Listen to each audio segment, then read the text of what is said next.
Welcome to Alicante, Spain for the start of Stage 1 in the Ocean Race Sprint, the very first edition of this three-stage competition from our 6 VO65 teams. I'm Niall Best. Now, I'm joined by Sam Davies, round-the-world sailor and previous ocean race skipper. And Sam, well, good breeze, sunshine. I mean, this should be a fantastic start.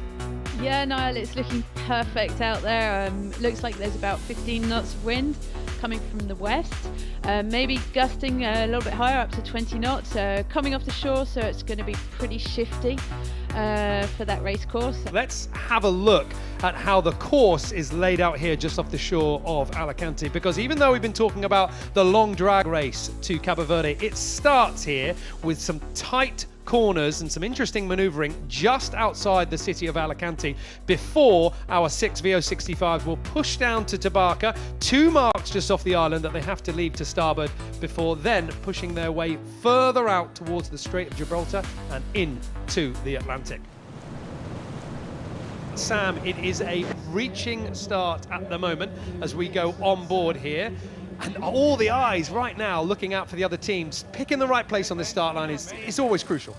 Yeah, it's crucial. We can see on Yayo here, they're so close, the boats are so close, and just on that first shot I did see that they don't all have the same sail choices. So yeah, you can see Mercury deploying their masthead 0 and all the others on J1. So already we're going to see what this different sail change is going to do.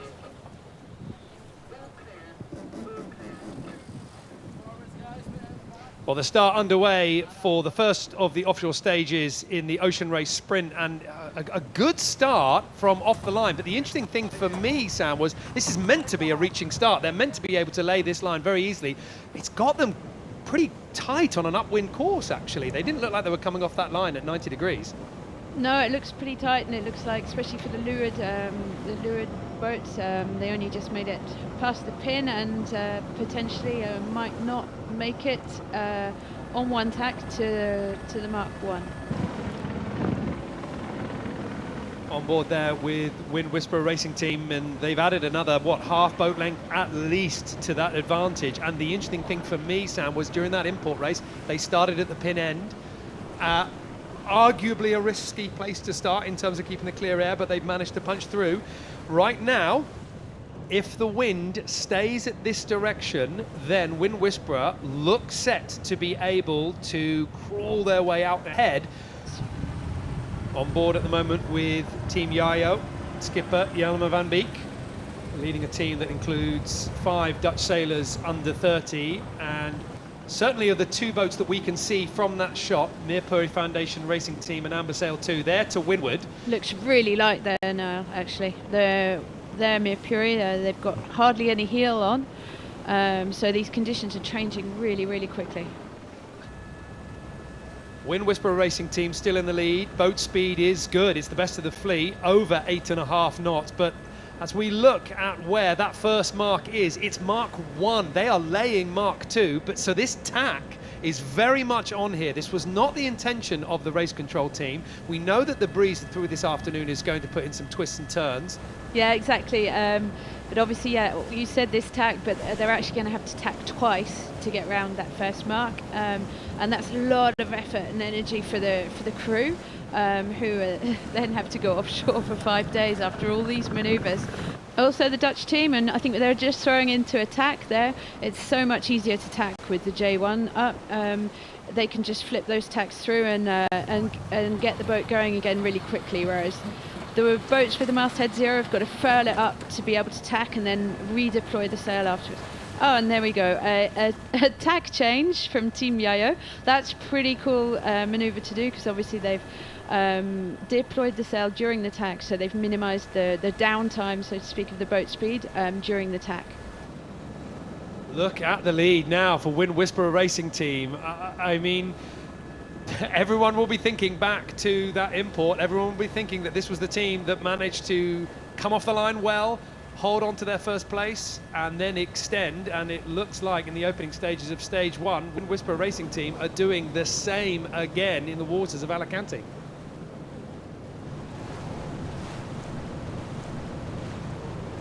Merpuri Foundation Racing Team at the moment on the windward side of Amber Sail 2 as we just go round that top of the course. We're now onto the long downwind leg. We're going to see some jibes on this leg. Not meaning to, but look at this. Look at the change in the wind right now, just in front of Merpuri Foundation Racing Team. I mean, is that coming from the helicopter? Is that coming from something local? Yeah, it looks like the wind's a little bit all over the place there, and Merpuri doing the right thing, getting the weight forward, not making things complicated for themselves. I saw that one of the other boats is deploying a stay sail, but they've kept just with the 2 sails and trying to do the best they can to keep the boat moving forward. The speeds are starting to come back up. I think that we have been expecting a big change in the breeze. Somebody who's been able to exploit it at least has been Austrian Ocean Racing, powered by Team Geneva, sitting now on that windward bow forward position on Viva Mexico. Merpuri Foundation Racing Team also potentially being caught out on the right hand side, but look at the differences in speed. Barely 4 knots towards the top of the course, with 8 knots with Team Yayo in the middle, and Wind Whisperer just a little bit behind, around about halfway down this leg. I think the advantage for Wind Whisperer being in the lead, it's got to feel like a kind of a poison chalice right now, because you might be sailing into the hole, the teams behind you will see it and be able to sail round. Nerves will be very, very, very frayed on the Polish boat.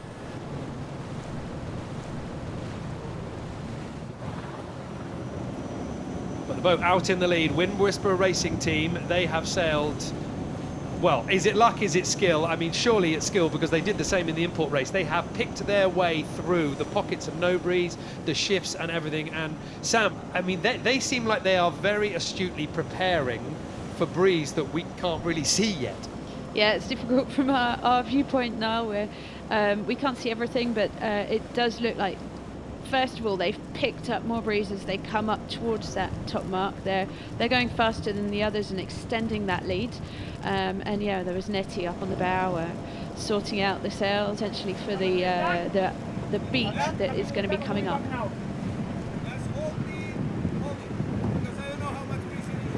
Looks windy there for me.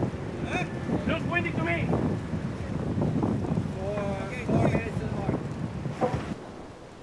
We're pretty lucky to get this front row view as we are on board still with Wind Whisperer Racing Team. We get to enjoy both now, and we were saying earlier that if they got a little bit more pressure, or indeed if that breeze went a little bit right, they would be laying Mark III, the bottom of the run, and it's happened now. And I would say that they've got a little bit of both here. They look a lot more pressed than they were before, but also with a lot more breeze. And in fact, the top of that mainsail just starting to luff a little bit with the back winding from the masthead Code Zero. They're almost now a little bit excess power.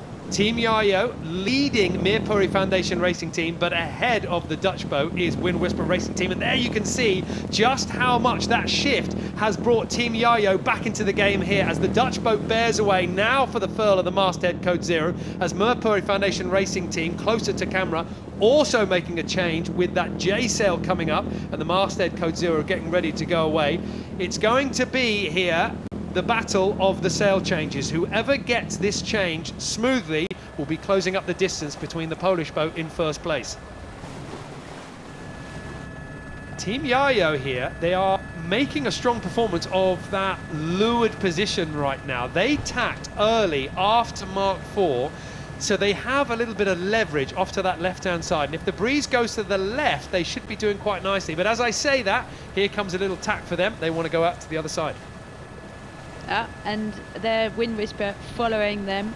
So obviously, maybe it's something we didn't, maybe a wind shift we didn't quite see, Niall, and these crews are just on it, on the numbers. And obviously that tack, you've got to have the foredeck clear to be able to throw that tack in. And so the foredeck crew have been working really hard to clear the bow so that they can do a clean tack. So yeah, pressure on the whole crew to be able to let the tactician go where he wants to go.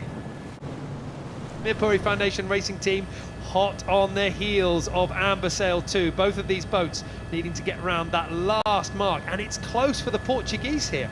Yeah, that was quite a big duck. They had to go duck behind Amber Sail, so they're happy to be.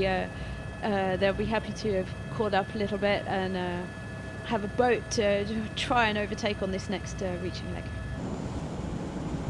There's been a lot of conversation about how upwind, how tight to the breeze we were going to see these VO65s and ultimately the Imocas as they exit Alicante. And the fact that we have got wind here and we are deploying the masthead code zeros with enough certainty to get the rest of the sails down and sort of packed away means that they're confident that they're going to be blasting away from the shoreline here out into that pop of breeze. But this is going to be going on from this point day and night. We were saying before that leeward position that Team Yo-Yo had wasn't really a threat, but look at that up to the top of the corner, just going out of view on the right-hand side of the helicopter. You could see Austrian Ocean Racing powered by Team Geneva struggling with that masthead code zero. The dark patches across the water here, meaning that there is more breeze to come. The very first edition of the Ocean Race Sprint, and our 6 VO65s are now well on their way out from Alicante. Speeds approaching 18, 19 knots. And certainly one sailor amongst the fleet, Bauer Becking, has got an awful lot of experience of what it takes to take these boats around the world. Let's have a little bit of a listen to him. Yeah, the start was okay. We were a little bit too early, and the Polish were on the pin, got again the start. But I think you just know with Matan, he's excellent at doing that. But I think kudos to the crew, they did an excellent job. We did the right manoeuvres, and I think we just kept the game really conservative. But I think in the end it was quite good to go fast with the masthead zero, and you can actually see the Polish adjust the weather was over here. So yeah, not a bad start of the day.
Whatever they call it, just above fire from.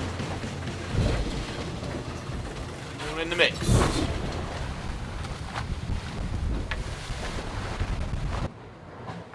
So far it's been a pretty tiring night, I think. We've done about 10 different sail changes. Got a final transition around the south east corner of Spain. And basically whoever gets through that first, they'll get the new wind, and then they might get a little jump on everyone. So we're already starting to feel the bounciness of the waves. You can feel the swell starting to roll in, and then that's kind of telling you that the bigger wind's going to come. So.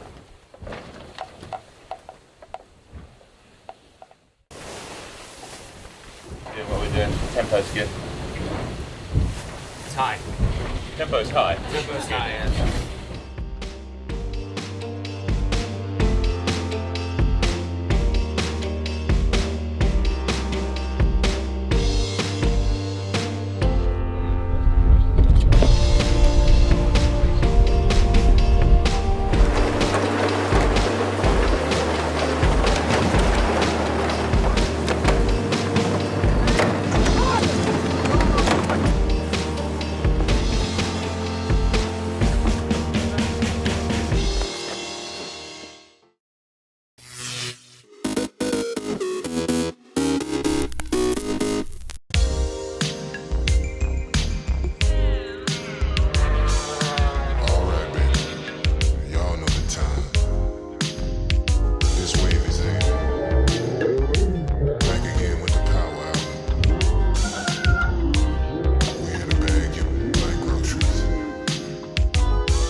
put your nose in it. I ain't gotta lie to you.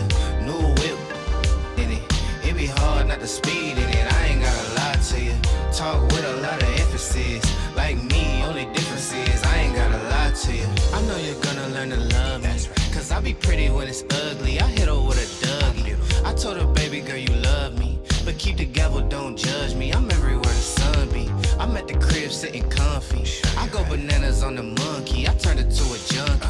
And all my from the country. But we be flying out the country. My pockets on chunk. Quarter ounce of the musty. Talking numbers with the trusty. I see you getting rusty. Busted baby looking busty.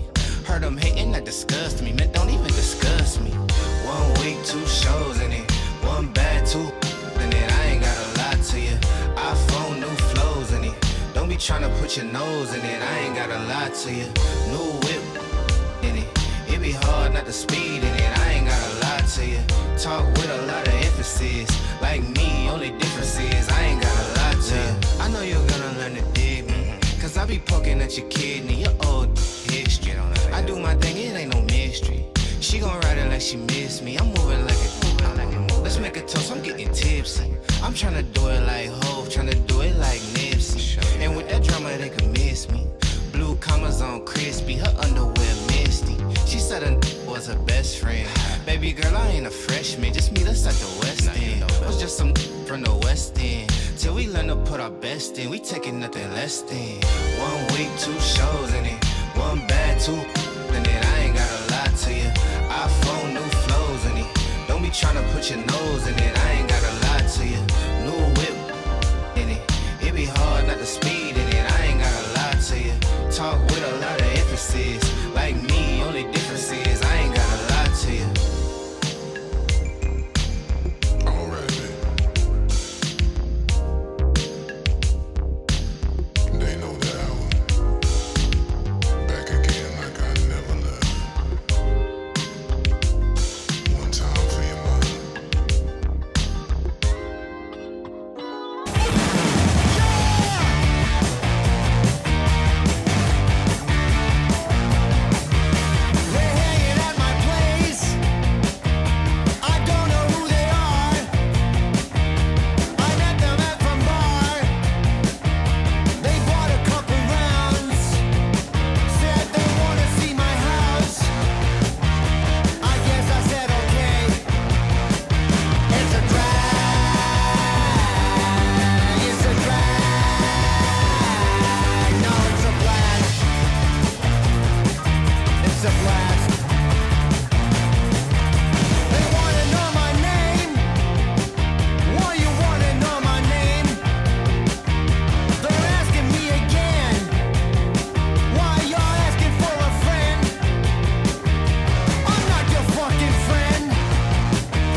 put your nose in it. I ain't gotta lie to you. New whip in it. It be hard not to speed in it. I ain't gotta lie to you. Talk with a lot of emphasis. Like me, only difference is I ain't gotta lie to you. I know you're gonna learn to love me. Cause I be.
Sunshine. It's Lord's Day. Okay, Keegan. Fucking overriding in the dark. New waters for me, new waters for my coach. Like, we didn't really know what we were doing. We just treated it as any other big nasty race. For the last 5 years, 20 laps has been the record. You don't know what's going to happen. I mean, it's like, the thing they say about 24-hour races, like, 1 or 2 o'clock in the morning, it's like the police blotter, and so you just got to be ready for whatever's going to happen.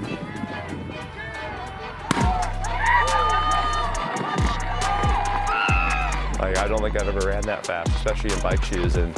But I took off, had one person kind of elbow me, had someone else step on my heel, and I was like, you know what, we're out of here. Like, I kicked it into like fear mode and just boosted.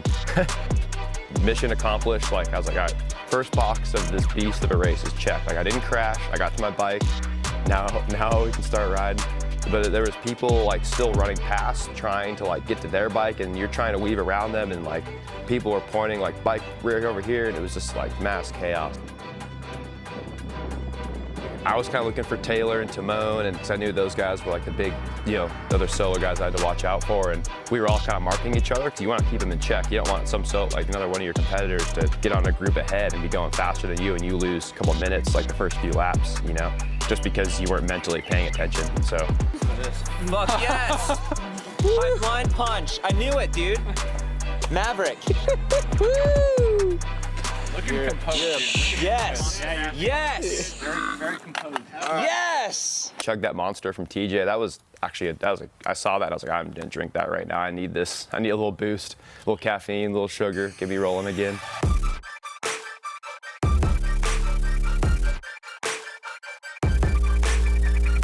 Leg warmers?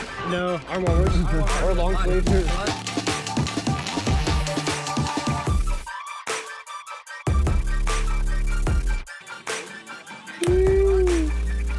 When's the fuck the sun gonna rise? Like, time was just gone. Time was irrelevant. Like, there was light, there was dark, there was light. Like, I was in between then, like, just rolling. He is really the person that will take down the record and will move the needle for us going forward. And I think maybe the chase begins. Maybe it becomes an object of desire for the endurance community. It's almost the pinnacle of gnarliness. Maybe there's some other gnarly things out there, like Colorado Trail or ZT or whatever, but I think this is one of the gnarlier things you can do on a bike because you have support, so you can go pretty hard, but it's a long time, man. Like, that was a lot, and I'm glad I did it, but I don't know if I need to do it again or not.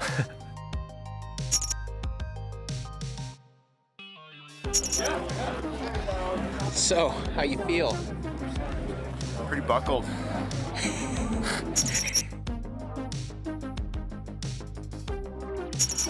want to pull that? You're having a good time.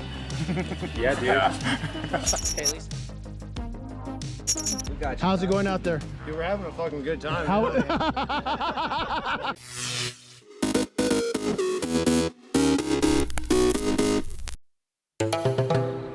When I first met the family, I was just driving through. Then I came across this painted house. I went in and our relationship started. I really feel good about the fact that people, under all odds, have decided to remain who they are. It is important that you keep your traditions because your children must know where they're coming from. And that has made me have more respect for the people in the rural areas than the people in the city. They have enriched me. It is a privilege to have known the Demanda family, for I would not have had the insight that I have today.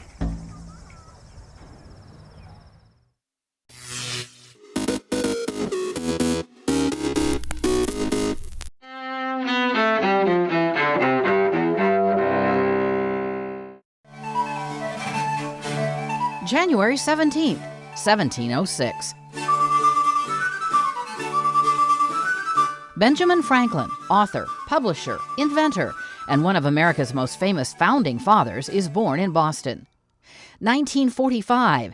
In the final months of World War II in Europe, Soviet and Polish forces liberate Poland's capital, Warsaw, from Nazi occupation. 1961. Just days before leaving office, President Dwight Eisenhower offers a Cold War-era warning for Americans in his farewell address. In the councils of government, we must guard against the acquisition of unwarranted influence, whether sought or unsought, by the military-industrial complex. 1995. In Japan, an earthquake, magnitude 7.2, devastates the city of Kobe, killing more than 6,000 people. 1899. Al Capone is born in Brooklyn, New York, but it is in Chicago where the gangster called Scarface leaves his most notorious mark. And 1942. I'm going to float like a butterfly and sting like a bee. His hands can't hit what his eyes can't see. Muhammad Ali, the former heavyweight boxing champ who dubbed himself the greatest, is born in Louisville, Kentucky. Today in history, January 17th. Camille Bohannon, The Associated Press.